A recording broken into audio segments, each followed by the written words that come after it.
मंगलवार व्रत कथा। नमस्कार भाइयों बहनों, जय मां गायत्री। आप सभी का मेरे YouTube चैनल शुभकर्मा ही अष्टों में स्वागत है। आज के इस वीडियो में सुनते हैं मंगलवार व्रत की कथा। व्यास जी ने कहा, एक बार नैमिषारण्य तीर्थ में 80,000 मुनि एकत्र होकर पुराणों के ज्ञाता श्री सूत जी से पूछने लगे कि हे महामुने, आपने हमें अनेक पुराणों की कथाएं सुनाई हैं।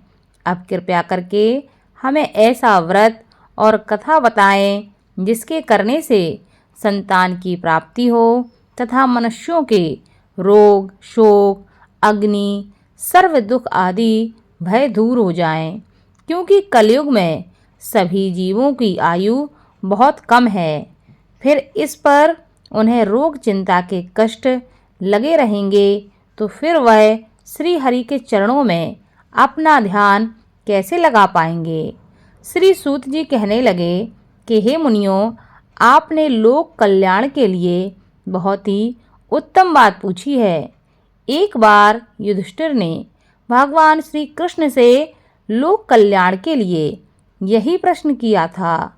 भगवान श्री कृष्ण और युधिष्ठिर का संवाद तुम्हारे सामने मैं कहता हूँ, सो उसे तुम ध्यानपूर्वक सुनो। एक समय पांडवों की सभा में कृष्ण जी बैठे हुए थे। तब युधिष्ठिर ने भगवान श्री कृष्ण से पूछा कि हे प्रभु, हे गोविंद, आपने मेरे लिए अनेकों कथाएं सुनाई हैं। आज आप कृपा करके ऐसा व्रत या कथा बताएं जिसके करने से मनुष्य के रोग और चिंता, भय जैसी समस्याएं समाप्त हो जाएं और जिनको संतान नहीं है उनको संतान सुख की प्राप्ति हो। हे प्रभु, बिना पुत्र के जीवन व्यर्थ है। पुत्र के बिना मनुष्य नरकगामी होता है। पुत्र के बिना मनुष्य पितृ से छुटकारा नहीं पा सकता और ना ही उसका पुनंग नामक नरक से उद्धार हो सकता है। अतः पुत्रदायक व्रत बताएं। तब भगवान श्री कृष्ण कहने लगे कि हे राजन, मैं एक प्राचीन इतिहास तुम्हें सुनाता हूँ, आप उसे ध्यानपूर्वक सुनो। कुंडलपुर नामक एक नगर था। उसमें नंदा नामक एक ब्राह्मण रहता था। भगवान की कृपा से उसके पास सब कुछ था, फिर भी वह बहुत दुखी रहता था। इसका कारण यह था कि ब्राह्मण की स्त्री सुनंदा के कोई भी संतान नहीं थी। सुनंदा पतिव्रता थी, भक्ति पूर्वक भगवान श्री हनुमान जी की आराधना करती थी। मंगलवार के दिन व्रत करके अंत में भोजन बनाकर हनुमान जी को भोग लगाने के बाद स्वयं भोजन करती थी। एक बार मंगलवार के दिन ब्राह्मणी घर के कार्य की अधिकता के कारण हनुमान जी को भोग लगाना भूल गई, तो इस पर उसे बहुत दुख हुआ। उसने कुछ भी नहीं खाया और अपने मन में प्रण कर लिया कि अब तो अगले मंगलवार को ही हनुमान जी को भोग लगाकर अन्न जल को ग्रहण करूंगी। ब्राह्मणी सुनंदा प्रतिदिन भोजन बनाती, श्रद्धा पूर्वक पति को खिलाती, परंतु स्वयं भोजन नहीं करती और मन ही मन हनुमान जी की आराधना करती रही। इसी प्रकार 6 दिन बीत गए और ब्राह्मणी सुनंदा अपने निश्चय के अनुसार भूखी प्यासी निराहार रही। अगले मंगलवार को ब्राह्मणी सुनंदा प्रातः काल ही बेहोश होकर गिर पड़ी। ब्राह्मणी सुनंदा की इस असीम भक्ति भाव से हनुमान जी बहुत प्रसन्न हुए और प्रकट होकर कहने लगे, सुनंदा, मैं तेरी भक्ति से बहुत प्रसन्न हूँ, तू उठकर वरदान मांग ले। सुनंदा अपने आराध्य देव को देखकर आनंदता की अधिकता से बेहल हो उठी। हनुमान जी के चरणों में गिरकर कहने लगी कि हे प्रभु, मेरी कोई संतान नहीं है, कृपया करके मुझे संतान प्राप्ति का आशीर्वाद दें, आपकी अति कृपा होगी। हनुमान जी कहने लगे, तेरी इच्छा अवश्य पूर्ण होगी। तेरे एक कन्या पैदा होगी, उसके अष्टांग प्रतिदिन सोना दिया करेंगे। इस प्रकार कहकर श्री महावीर जी अंतर्ध्यान हो गए। ब्राह्मणी सुनंदा बहुत ही हर्षित हुई और सभी समाचार अपने पति को बताया। ब्राह्मण देव कन्या का वरदान सुनकर मन ही मन बड़े दुखी हुए, परंतु सोना मिलने की बात सुनकर तो बहुत ही प्रसन्न हुए। विचार किया कि ऐसी कन्या के साथ मेरी निर्धनता भी समाप्त हो जाएगी। हनुमान जी की कृपा से वह ब्राह्मणी गर्भवती हो गई और 10वें महीने में उसे बहुत ही सुंदर पुत्री की प्राप्ति हुई। यह बच्ची अपने पिता के घर में ठीक उसी तरह बढ़ने लगी जिस प्रकार शुक्ल पक्ष का चंद्रमा बढ़ता है।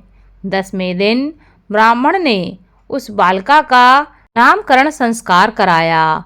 उसके कुल पुरोहित ने उस बालिका का नाम रत्नावली रखा, क्योंकि यह कन्या सोना प्रदान किया करती थी। इस कन्या ने पूर्व जन्म में बड़े ही विधान से मंगल देव का व्रत किया था। रत्नावली का अष्टांग बहुत सा सोना देता था। उस सोने से नंदा ब्राह्मण बहुत ही धनवान हो गया। वह ब्राह्मणी भी बहुत अभिमान करने लगी। समय व्यतीत होता रहा। अब रत्नावली 10 वर्ष की हो चुकी थी। एक दिन जब नंदा ब्राह्मण प्रसन्न चित्त था, तब सुनंदा ने अपने पति से कहा, मेरी पुत्री रत्नावली विवाह के योग्य हो गई है, अतः आप कोई सुंदर तथा योग्य वर देखकर उसका विवाह कर दें। यह सुन ब्राह्मण कहने लगा, अभी तो रत्नावली बहुत छोटी है। तब ब्राह्मणी कहने लगी, शास्त्रों की आज्ञा है कि कन्या 8वें वर्ष में गौरी और 9वें वर्ष में रोहिणी, 10वें वर्ष में कन्या, इसके पश्चात रजस्वला हो जाती है। गौरी के दान से पाताल लोक की प्राप्ति होती है। रोहिणी के दान से वैकुंठ लोक की प्राप्ति होती है। कन्या के दान से इंद्रलोक में सुखों की प्राप्ति होती है। अगर हे पतिदेव रजस्वला का दान किया जाता है तो घोर नरक की प्राप्ति होती है। इस पर ब्राह्मण कहने लगा, अभी तो रत्नावली मात्र 10 वर्ष की ही है और मैंने तो 16-16 साल की कन्याओं के विवाह कराए हैं, अभी जल्दी ही क्या है। तब ब्राह्मणी सुनंदा कहती है, आपको तो लोभ अधिक हो गया है। लगता है शास्त्रों में कहा गया है कि माता पिता और बड़ा भाई रजस्वला कन्या को देखते हैं तो अवश्य ही नरकगामी होते हैं। तब ब्राह्मण कहने लगा, अच्छी बात है, कल मैं अवश्य ही योग्य वर की तलाश में अपना दूत भेजूंगा। दूसरे दिन ब्राह्मण ने अपने दूत को बुलाया और आज्ञा दी कि जैसे सुंदर मेरी कन्या है वैसा ही सुंदर वर उसके लिए तलाश करो। दूत अपने स्वामी की आज्ञा को पाकर निकल पड़ा। पम्मई नगर में उसने एक सुंदर लड़के को देखा। यह बालक एक ब्राह्मण परिवार का बहुत ही गुणवान पुत्र था। इसका नाम सोमेश्वर था। दूत ने इस सुंदर व गुणवान ब्राह्मण पुत्र के बारे में अपने स्वामी को पूर्ण विवरण दिया। ब्राह्मण नंदा को भी सोमेश्वर अच्छा लगा और फिर शुभ मुहूर्त में विधि पूर्वक कन्यादान करके ब्राह्मण ब्राह्मणी संतुष्ट हुए। परंतु ब्राह्मण के मन में तो लोभ समाया हुआ था। उसने कन्यादान तो कर दिया था, पर वह मन ही मन बहुत ही खिन्न था। उसने विचार किया कि रत्नावली तो अब चली जाएगी और मुझे इससे जो सोना मिलता था वह भी अब नहीं मिलेगा। मेरे पास जो धन था कुछ तो इसके विवाह के पूर्व खर्च हो गया है और जो बचा है वह भी कुछ दिनों में समाप्त हो जाएगा। मैंने तो इसका विवाह करके बहुत बड़ी भूल कर दी है। अब कोई ऐसा उपाय हो कि रत्नावली मेरे घर में ही बनी रहे, अपनी ससुराल ना जावे। लोभ रूपी राक्षस ब्राह्मण के मस्तक पर छाता जा रहा था। रात भर अपनी शैया पर बेचैनी से करवटें बदलते बदलते उसने एक बहुत क्रूर निर्णय लिया। उसने विचार किया कि जब रत्नावली को लेकर उसका पति सोमेश्वर अपने घर के लिए जाएगा तो वह मार्ग में छिपकर सोमेश्वर का वध कर देगा और अपनी लड़की को अपने घर ले आएगा, जिससे नियमित रूप से उसे सोना भी मिलता रहेगा और समाज का कोई भी मनुष्य उसे दोष भी नहीं दे सकेगा। प्रातः काल हुआ तो नंदा और सुनंदा ने अपने जमाई तथा लड़की को बहुत सारा धन देकर विदा किया। सोमेश्वर अपनी पत्नी रत्नावली को लेकर ससुराल से अपने घर की तरफ चल दिया। ब्राह्मण नंदा महालोभ के वशीभूत हो अपने मति खो चुका था। पाप और पुण्य को उसने नहीं सोचा। अपने भयानक व क्रूर निर्णय को कार्य रूप देने के लिए उसने अपने दूत को मार्ग में अपने जमाई का वध करने के लिए भेज दिया था, ताकि रत्नावली से प्राप्त होने वाला सोना उसे हमेशा मिलता रहे और वो कभी निर्धन ना हो। ब्राह्मण के दूत ने अपने स्वामी की आज्ञा का पालन करते हुए उसके जमाई सोमेश्वर का मार्ग में वध कर दिया। समाचार प्राप्त कर ब्राह्मण नंदा मार्ग में पहुंचा और रुदन करती हुई पुत्री रत्नावली से बोला कि हे पुत्री, मार्ग में लुटेरों ने तेरे पति का वध कर दिया है। भगवान की इच्छा के आगे किसी का कोई वश नहीं चलता। अब तू घर चल, वहां पर ही रहकर शेष जीवन व्यतीत करना। जो भाग्य में लिखा है वह होकर ही रहता है। अपने पति की अकाल मृत्यु से रत्नावली बहुत दुखी हुई। करुण कुर्दन व रुदन करते हुए अपने पिता से कहने लगी कि हे पिताजी, इस संसार में जिस स्त्री का पति नहीं है उसका जीना व्यर्थ है। मैं अपने पति के साथ ही अपने शरीर को जला दूंगी और सती होकर अपने इस जन्म को, माता पिता के नाम को तथा सास ससुर के यश को सार्थक करूंगी। ब्राह्मण नंदा अपनी पुत्री रत्नावली के वचनों को सुनकर बहुत दुखी हुआ और विचार करने लगा कि मैंने तो व्यर्थ में ही जमाई का वध कर दिया और अपने सर पर पाप ले लिया। रत्नावली तो उसके पीछे अपने प्राण तक देने को तैयार हो गई है।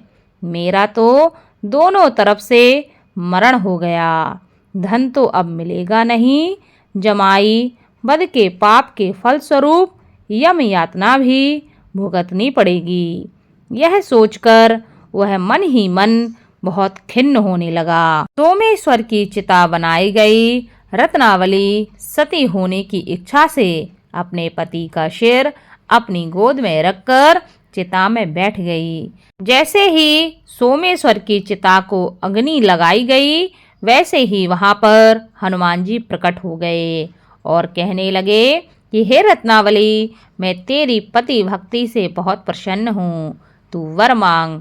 रत्नावली ने अपने पति का जीवन दान मांगा। तब हनुमान जी कहने लगे कि हे रत्नावली, तेरा पति अजर है, अमर है, यह महाविद्वान भी होगा और इसके अतिरिक्त तेरी जो भी इच्छा हो वह भी वरदान मांग लो। तब रत्नावली कहने लगी कि हे ग्रहों के स्वामी, यदि आप मुझ पर प्रसन्न हैं तो मुझे यह वरदान दीजिए कि जो भी मनुष्य मंगलवार के दिन प्रातःकाल लाल पुष्प लाल चंदन से पूजा करके आपका स्मरण करे, उसको रोग व्याधि कभी न हो, स्वजनों का कभी वियोग न हो, सर्प अग्नि तथा शत्रुओं का कभी भय न हो। जो स्त्री मंगलवार का व्रत करे वह कभी भी विधवा न हो। हनुमान जी तथास्तु कहकर अंतर ध्यान हो गए। सोमेश्वर मंगलदेव की और हनुमान जी की कृपा से जीवित हो उठा। रत्नावली अपने पति को पुनः प्राप्त करके बहुत प्रसन्न हो गई और मंगलदेव और हनुमान जी का व्रत मंगलवार के दिन करके व्रतराज और मंगलदेव की कृपा से इस लोक में सुख ऐश्वर्य को भोगते हुए अंत में अपने पति के साथ स्वर्ग लोक को गई। बोलो मंगल देव की जय, बोलो हनुमान जी की जय। इस कथा को ज़्यादा से ज़्यादा शेयर करें ताकि आपके साथ साथ आपके अपने भी भगवान मंगल देव और हनुमान जी की इस कथा को सुन सकें। धन्यवाद।